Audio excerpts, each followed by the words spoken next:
Hey everybody, welcome to my workshop. And this project's going to be a little bit different. If you're a follower on the channel, you notice I'm in the workshop and this video doesn't have a nerdsteading intro on it. That's kind of the brand I put on weird farm projects, like how I built this workshop and why I built a chicken coop that looks like a TARDIS.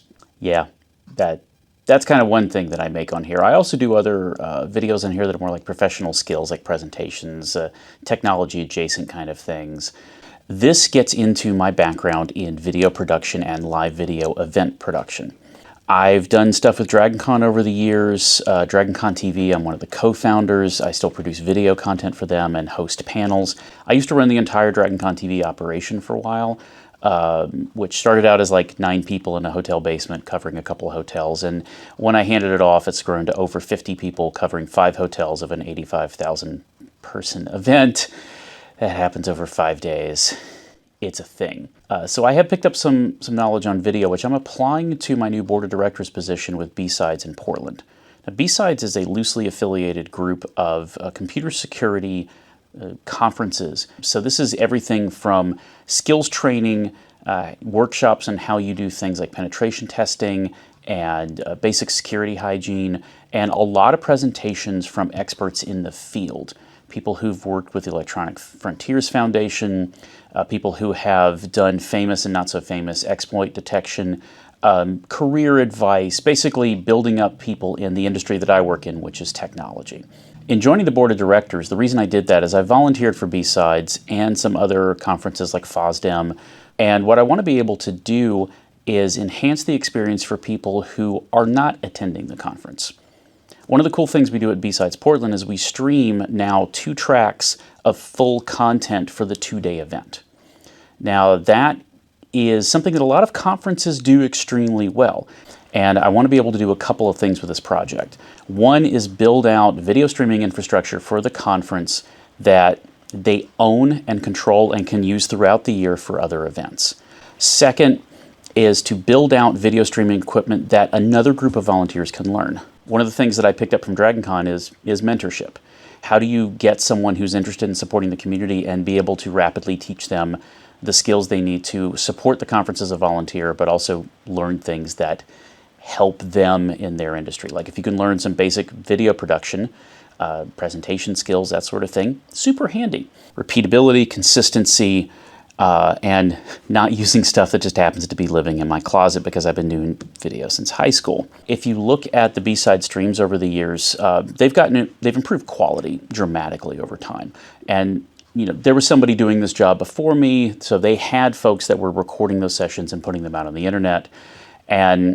But they were pitching in a lot of their own gear, and that's kind of the problem I have right now, is myself and another volunteer with the convention, when they want to stream the video, they're pulling stuff out of our closets and basements. And then if I'm bringing another volunteer in to learn those skills the day of, like somebody just shows up and says, hey, I want to support the conference, I want to help you with the video stuff, I want to run a camera, run a switcher, diagnose tech problems. Each room looks wildly different and it's just sort of hodgepodge materials. So live video event production is a little bit different, which is why I'm going to focus this series of videos on what the challenges are in doing live event video. It's very different from if you're streaming on Twitch or doing some basic, home editing kind of stuff. How do I make that affordable? This is a nonprofit. I don't want to burn a lot of their money on expensive stuff or renting ridiculous pro gear. Like I know what I would do in a professional setting for a tens of thousands person conference because I did that for 12 years. We don't have that kind of money as a smaller conference. Like we get 700-800 people, don't charge fees for tickets. We have good sponsors, which is, indirectly funding the equipment that I'm going to be showing you in this. I'm not aiming for TED Talk level production quality in these, but I do want to give the viewers and the community something that is a little bit beyond what a lot of conferences give them from a video quality or production standpoint. Now, to understand where we are today, we need to open this case.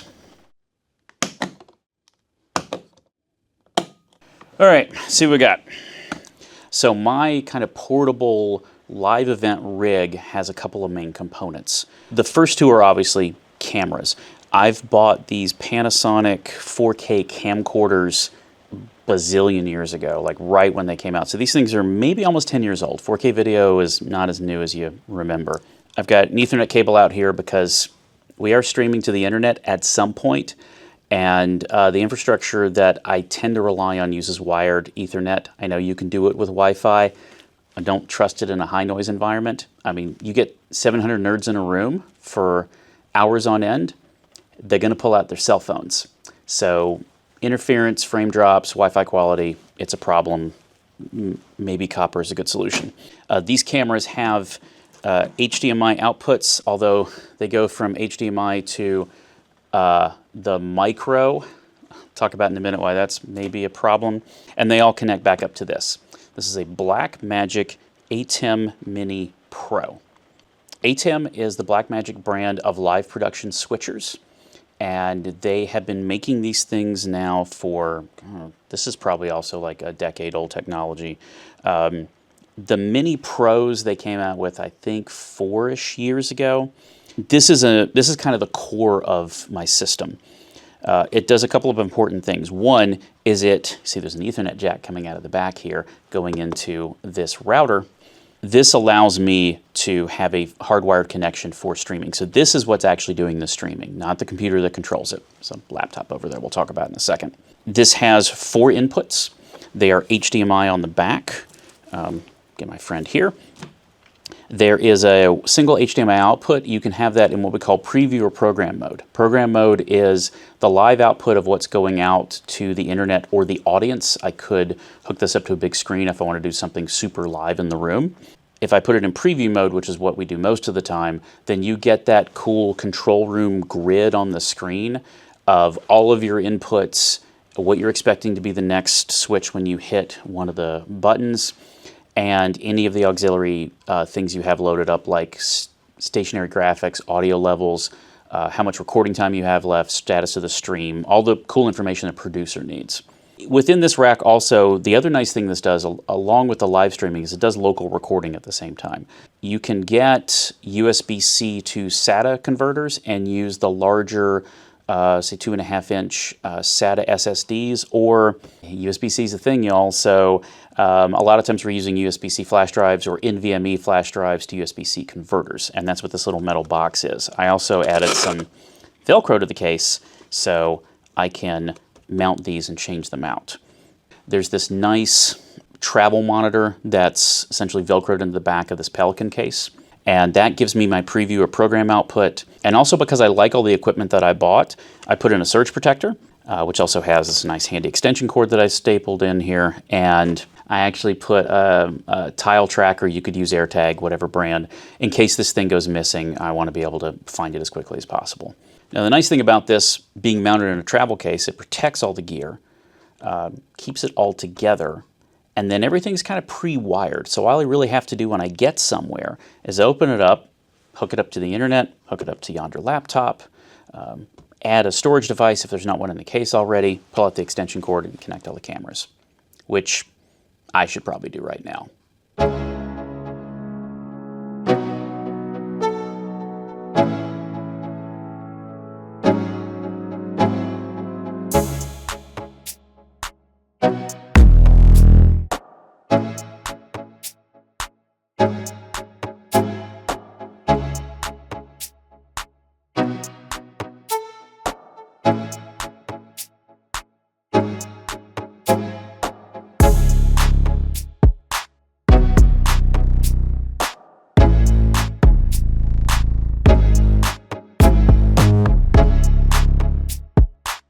Quick tour of the setup again. On the left side, we've got the laptop with the control software. That's where I'm going to input things like the stream key for YouTube, or be able to control the switcher, some kind of advanced features that it's a little bit harder to get with the mechanical buttons over here. Setting up things like the size of the picture box, loading any pre-generated graphics into the media slots, like say the logo for BSides. So then I can go over to the switcher and decide that I want a still image as my program, or I can go back to one of the live cameras. I've also got control of the audio sources over here, but you can also see that mirrored in the bottom right corner of the program and preview screen. And then if I was super fancy, I'd be able to control color balance on Blackmagic cameras, but we ain't doing that. Part of this is still the ATEM Mini Pro, which is being controlled by the Blackmagic software over the same physical network. So I've got the laptop and the ATEM Pro itself through this network jack, hanging out on the same network through this switch/router. All right, so I've started out, I've got 2 cameras set up. If you look at the preview monitor, whatever is on the left side of the screen is the preview of the shot. Now there's 2 ways to run this switcher. We'll talk about this more when we get into setting up our new ATEM Mini and the new rig. But you've got 2 different bus configurations you can put these in. One is called cut bus and one's a preview program bus. This is in cut bus right now, which means that if I push a button, say I want to go from camera 2 to camera 1, you'll see that the preview, this in the upper left, and then your program over here in the upper right, they both go to the same thing because I'm just instantaneously setting it. A preview program bus would put it where I would have to preview the shot, and then I would have that light go green, and then I would have to hit a transition. Since I have the switcher in cut bus mode, what I can do is preview the cameras using the laptop control software. I've only got 3 inputs. Camera 3 is the presenter in this scenario. It's whatever they have in PowerPoint. Camera 2 is a wide shot, what I often call a safe shot when I'm directing people. So it's got the full shot of the stage in case the speaker wanders over to the side, or you want to have a different shot than just a close-up on the speaker, and then I keep camera 1 as the speaker themselves. All right, so we've got this very compelling presentation going on about the wonders of litigating product liability in the American Southwest. So let's say the speaker gets introduced. So I want to start recording. I can do that off of the software, or I can hit just the record button. And this starts recording to the SSD. And on the bottom of the preview monitor, you can see that this little box right here has now an indication of the remaining record time and the status that it is recording. We are not streaming at the moment. If we were, you would see this change where you would get an indication back from the server, in this case YouTube. So now I'm got the speaker introduced. Let's say I want to go to my presentation. So I click over to camera 3, but now I can't see the presenter, but I can see their session. So a lot of conference videos, they do a picture-in-picture kind of view where they put the presenter and the presentation on screen in kind of like isolated boxes. You see this in a lot of streaming scenarios, especially with gamers, where they've got the game kind of in one window and they're in the bottom corner. I'll show a setup for that in a future video, how you can do that without any of this stuff. But let's say I want to bring that look back into this. I can just turn on picture-in-picture, and I have picture-in-picture configured to where I've got camera 1 as my picture-in-picture box. Now there are other settings in the switcher where I can change the fill source. Like if I want to make this camera 2, I can change that in the software. I can move the box around so I can get him out of the corner a little bit. Right. So now that box, unfortunately, is covering over part of the slide element. So I've also got these nice little physical buttons that I can immediately knock it back over to one of the corners. Those are just handy little hardware presets. And that's normally what we do for the B-side sessions in the main track, is we have the slide up and then we'll put the presenter up in whatever corner is not blocking part of that slide. A lot of cases people would think I'd want it in the bottom right corner, but it turns out people put channel logos in the bottom right corner, kind of like the bugs on TV programs. So we normally avoid that one and just stick to one of the main 3 corners. Let's leave them up there for right now. Then if I want to switch over to another camera shot, let's say I go to camera 2, cut over to camera 2, it takes away that picture-in-picture. The thing I like about this, I can control it through software, but somebody coming in cold, there's pretty buttons.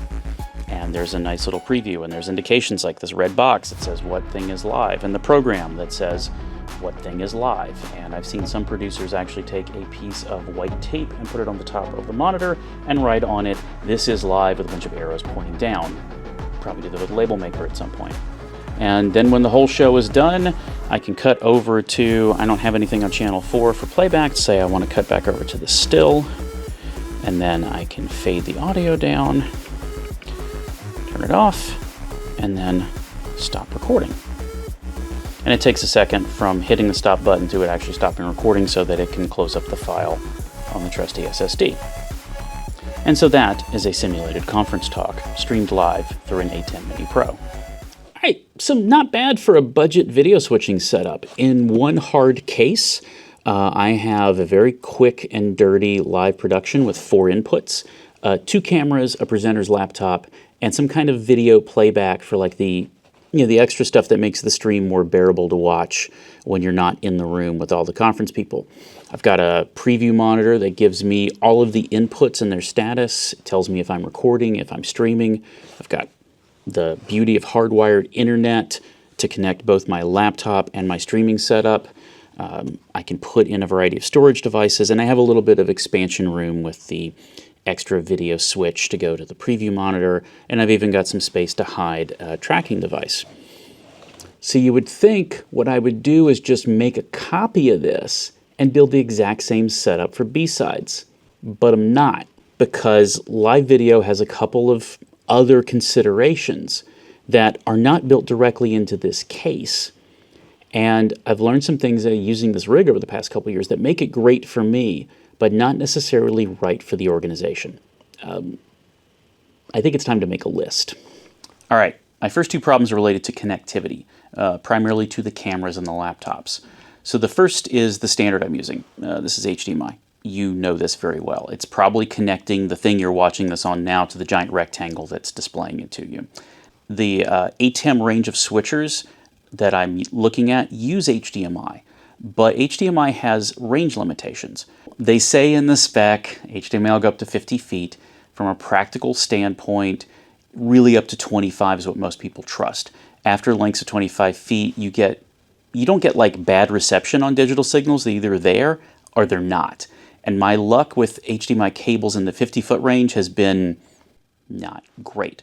Professionals use a thing called SDI, which is coax. It goes hundreds of feet. It's more expensive. So I need to come up with a way to get these little guys to go more than 25 feet reliably. Okay, so I got to solve that problem. Second is when I plug into the cameras themselves, I'm using old camcorders, right? They use mini HDMI or micro HDMI. This one uses micro.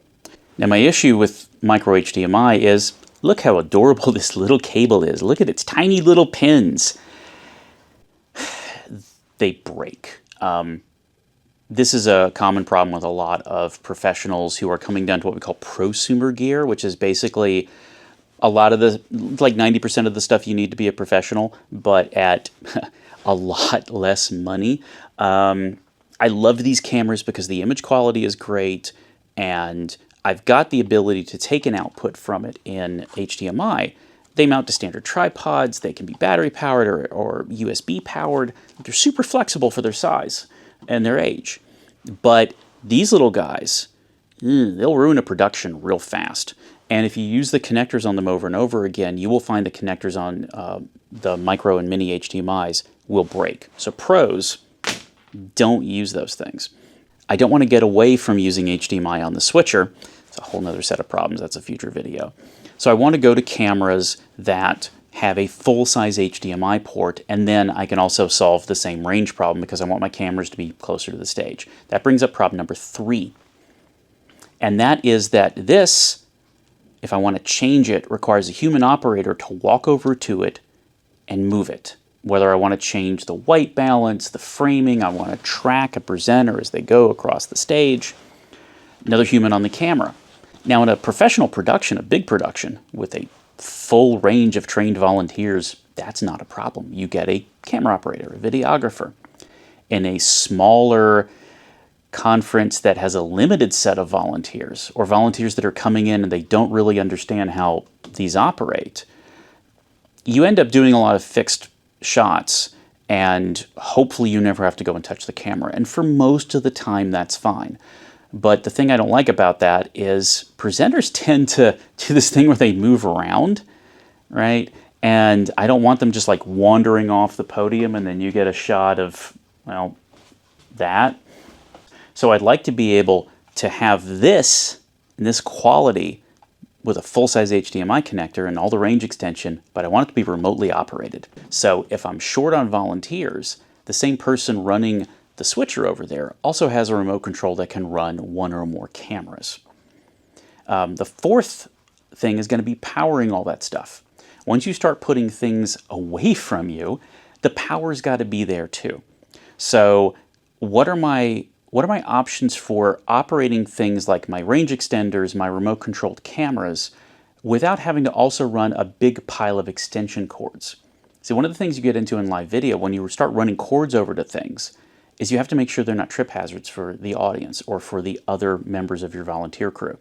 So if I run a camera and its power feed and maybe some kind of weird remote control cable, and I've got to run audio cables back and forth, the more of those I add, the more time I've got to spend routing cables, taping them to the floors, and making sure they're not a hazard to the people who are just coming into the room to see the show. 5, you've already seen that this is pretty portable. I want to keep that. I want to still have a case that has all the stuff in it. And so all the bits and bobs we're talking about, there's a minimum number of cases. It's all labeled, it's all consistent, it's all repeatable, and it's easy for folks to set up. So the more that I can just have somebody flip the lid on a case and plug it into a wall, the better. And of course, I have to do all that without spending a lot of a nonprofit's money. If it was an easy problem, I would make a series of videos about it. So now that we understand the problem, what's going to happen next? Well, in the next video in the series, I'm going to show you what a lot of conferences do in lieu of getting hardware switchers. We're going to talk about like a very common setup for a small conference to use that makes it easy for someone to have both the presenter and their presentation on screen, and even throw in a little bit of branding for the conference. That's kind of the low-end option, and it's perfectly acceptable to use, and I've used it at other shows. After that, we're going to start buying all the gear, starting from the cameras and the range extenders and moving all the way to the switchers and the cases and all the intermediate cables, and show you the process of how do I pick gear, how do I make sure what I've picked actually does the thing that I want it to do, and how do I put that all into something like this. Spoiler alert, I haven't solved all those problems yet. Like, this is in real time. Like, the next 2 things I need to make one of the videos are still in the mail from a large South American river-based distribution system. So we're gonna just play along. This is gonna be kind of a learning experience because I do know a lot of how I want this to turn out. I just don't know exactly how I'm gonna get all the problems solved. So on behalf of BSides Portland and all the video people out in the world that have given me knowledge that I'm using to build out this project, thanks for watching. Next video in the series is going to be coming up soon, so make sure you subscribe to Silicon Chef. And also check out BSides Portland. You can look up BSides PDX or BSides Portland. They go by both names. Links to the organization will be below in the description. Also, just start throwing comments in the chat about, hey, I've worked at a conference and I've got this particular video problem to solve, and maybe I'll incorporate it into the next video. Thanks for watching, and stay tuned for more.